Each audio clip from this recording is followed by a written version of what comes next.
I yield 4 minutes to the distinguished woman, my homegirl from Florida, Ms. Murphy.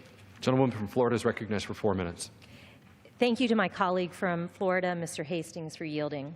Mr. Speaker, 2 weeks ago, I introduced H.R. 804, legislation designed to ensure that the deliberations and decisions of the National Security Council are not unreasonably influenced by partisan politics.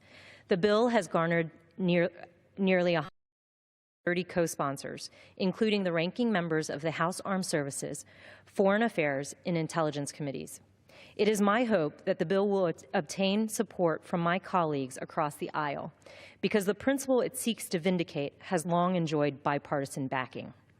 The motivation for my legislation was President Trump's directive formally authorizing his chief political advisor, Stephen Bannon, to attend all meetings of the NSC in its main subgroup, the Principals Committee. This aspect of the President's directive generated concern from respected military and intelligence professionals across the ideological spectrum. For example, Senate Armed Services Committee Chairman John McCain characterized Mr. Bannon's appointment as a radical departure from President.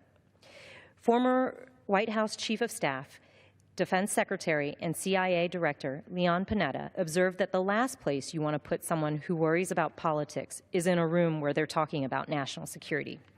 And the ex-chairman of the Joint Chiefs of Staff, Michael Mullen, asserted that every president has the right and responsibility to shape the Security Council as he sees fit, but partisan politics has no place at that table.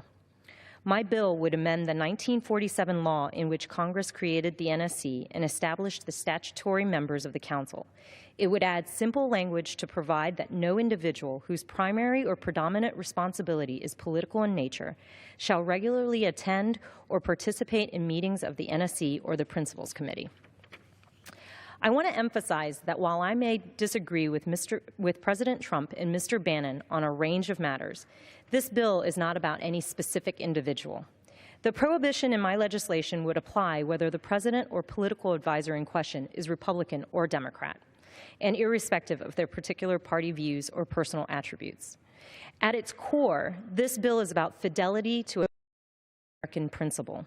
The principle that the service members in our all-volunteer military, the quiet professionals in our Intelligence Committee, and the men and women who protect our homeland should never have their lives disrupted or placed at risk because of a national security policy-making process that is contaminated by partisan politics.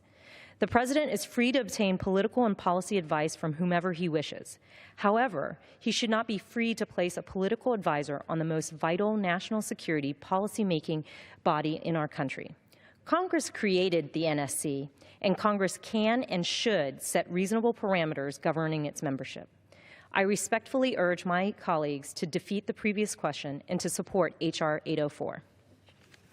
The gentlewoman from Florida yields back the